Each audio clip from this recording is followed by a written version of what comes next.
Have you ever stopped in the middle of your day and asked yourself, where did that thought come from? You were just walking, scrolling, or sipping coffee, and suddenly, a memory, a fear, an idea, uninvited, unplanned, uncontrollable. You didn't build that thought. You didn't request it. It just appeared. The modern self likes to believe it is in charge, the author of its mind. But think honestly. You don't decide what thought comes next. You observe it, react to it, follow it. But you don't summon it. Try to think of nothing. Try to sit silently and force your mind to stay still. You'll see what happens.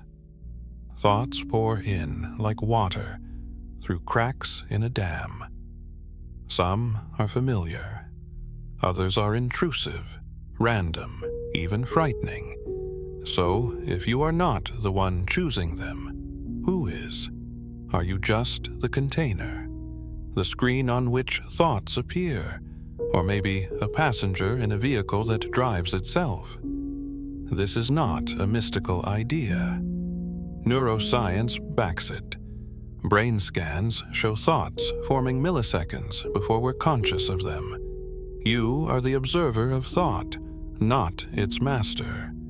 And that realization can be terrifying or freeing. Because if your thoughts are not fully yours, maybe your suffering isn't either. We like to believe we are in control of our minds, that we think thoughts the way a writer types words on a page. But the truth is far less comfortable. Try a simple experiment. Decide right now what your next thought will be. Go ahead. Choose it. What happens? The moment you try, another thought appears, uninvited, automatic, spontaneous. It cuts in line. It chooses itself. This isn't weakness. It's how the mind works. Modern neuroscience shows that neural activity begins before we're consciously aware of a decision. In other words, the brain moves first, and the mind catches up after. You are not the driver of thought. You're more like a passenger, watching the scenery go by. And yet, we feel in control because we experience choice after the fact. Like a politician giving a speech written by someone else. You believe you're the author, but you're mostly the spokesperson. This doesn't mean you are powerless. It means your power lies elsewhere, in attention, not creation.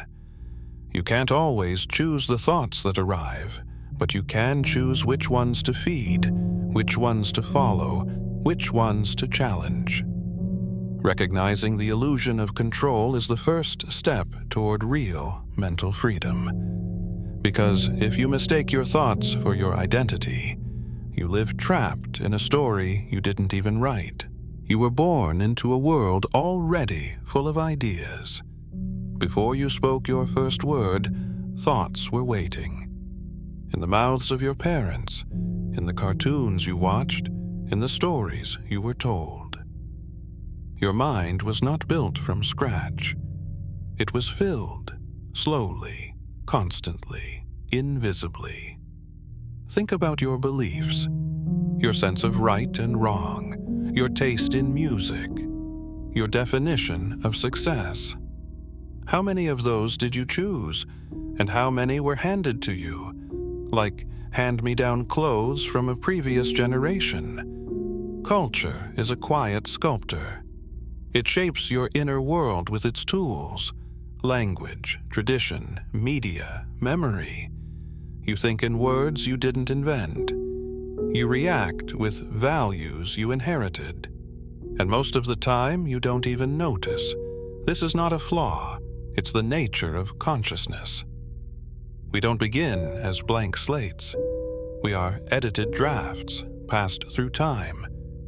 But here's the danger. When you never question where your thoughts came from, you confuse them with truth.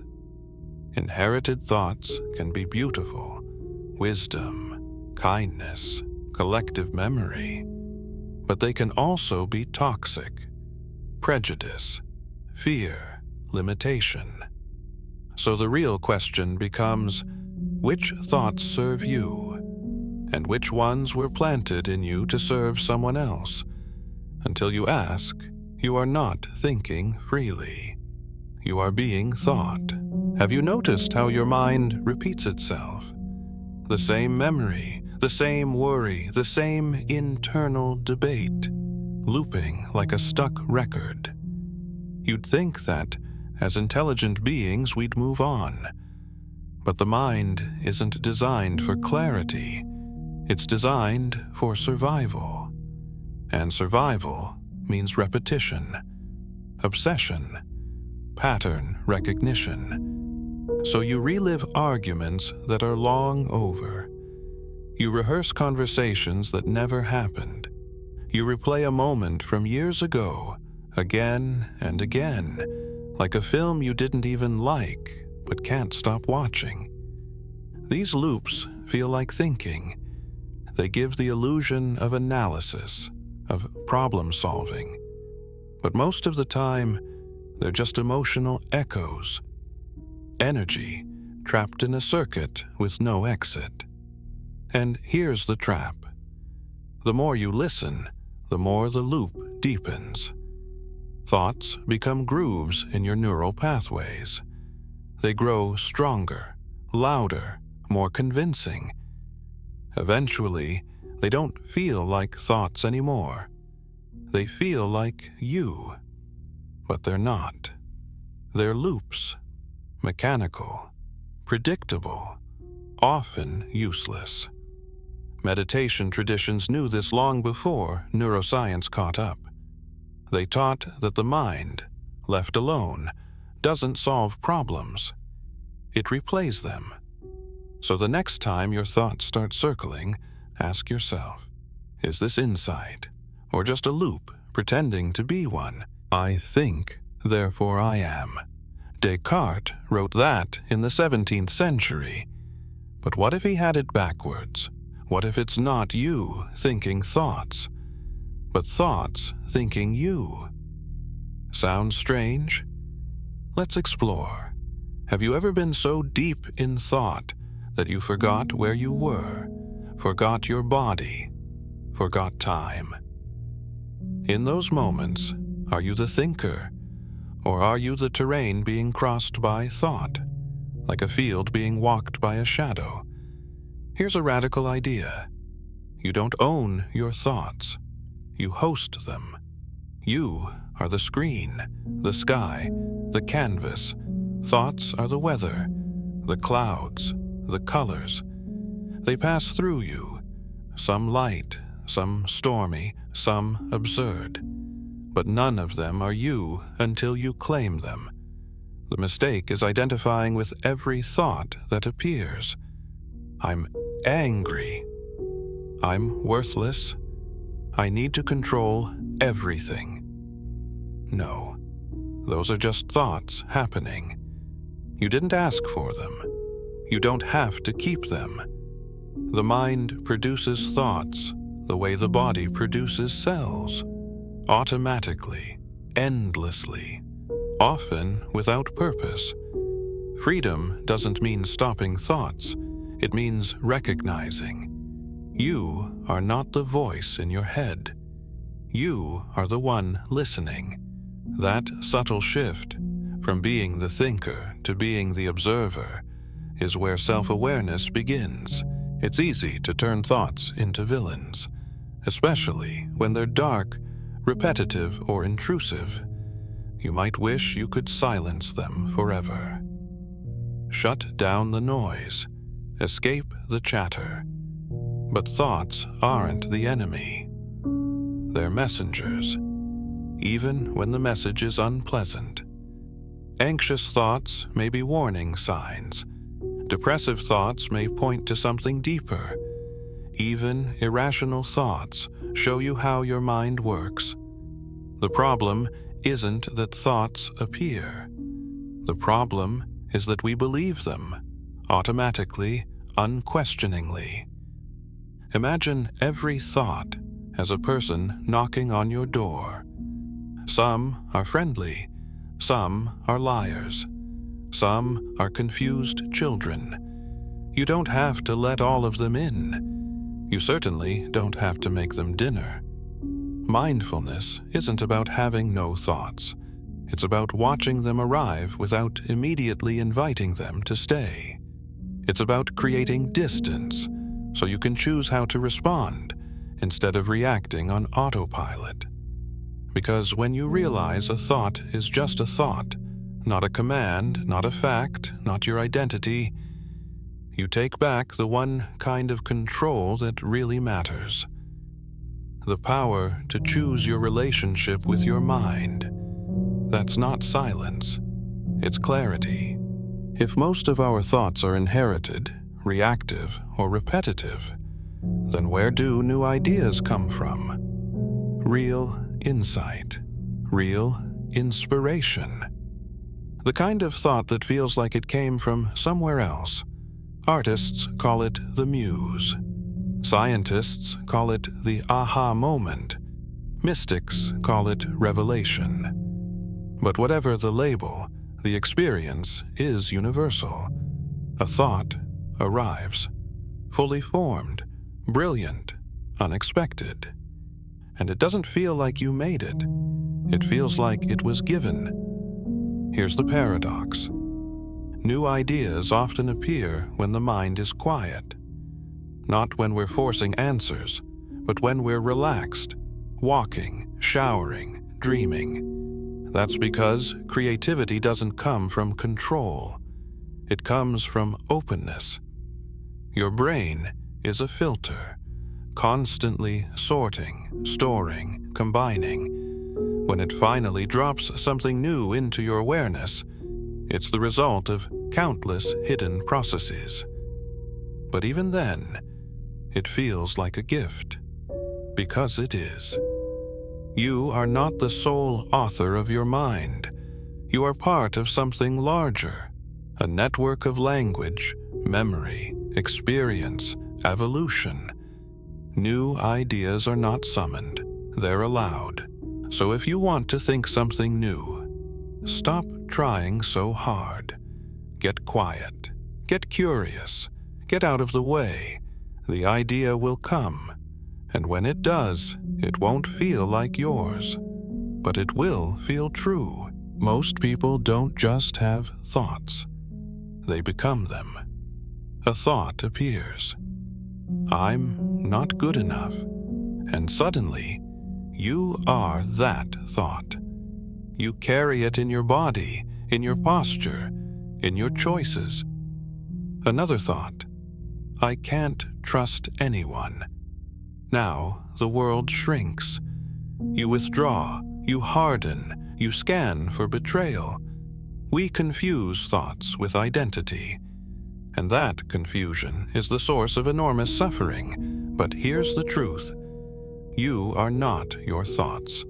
You are the field in which they arise. If a cloud passes through the sky, we don't say the sky is sad. We understand the cloud is temporary. Your thoughts are like that, transient, shifting, often contradictory. They come and go, but you remain. The problem is that we give thoughts names.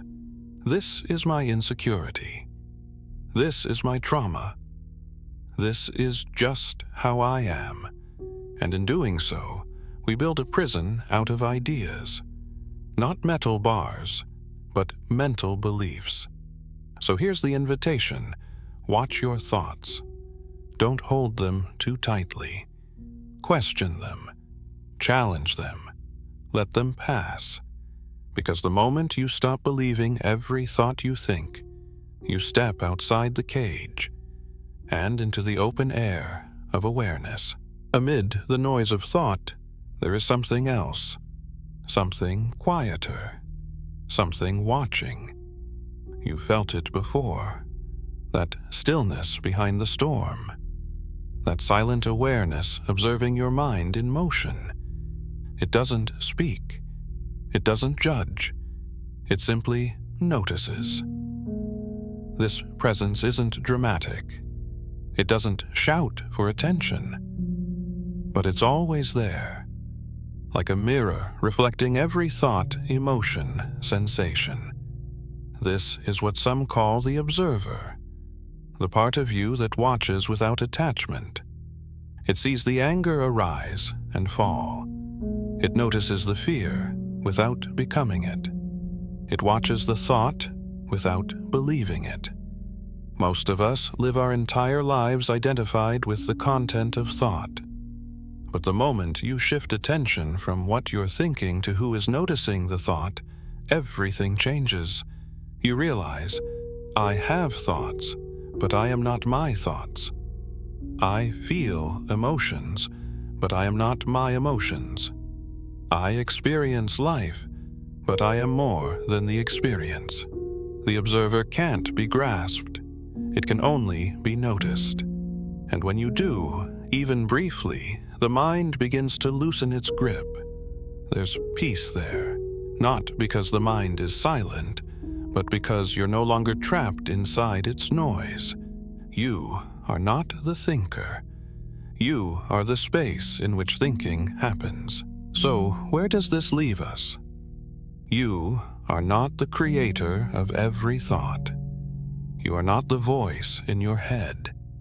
You are not your fears, your habits, or the cultural scripts you've inherited. You are the witness, the one who watches, the one who can choose. Not the thought itself, but the relationship to it. This is the beginning of real freedom. Not the absence of thought, but the awareness that you are not enslaved by it. It's easy to get lost in the maze of the mind, to chase thoughts like fireflies, hoping one will finally give you peace. But true clarity doesn't come from thinking more. It comes from stepping back. The mind is a tool, powerful, creative, essential. But when you forget that it's a tool, it becomes your master. So the question is no longer, how do I control my thoughts? It becomes, what part of me is watching? That shift is subtle, but revolutionary. Because once you see thoughts for what they are, automatic, conditioned, impermanent, you stop chasing them, fearing them, believing them. You meet them with curiosity. You let them come. You let them go. And in the space they leave behind, something deeper begins to emerge. Not more thoughts, but presence, awareness, stillness. Not silence forced, but silence discovered. And in that silence, you may finally hear something your thoughts have never said. You are already free.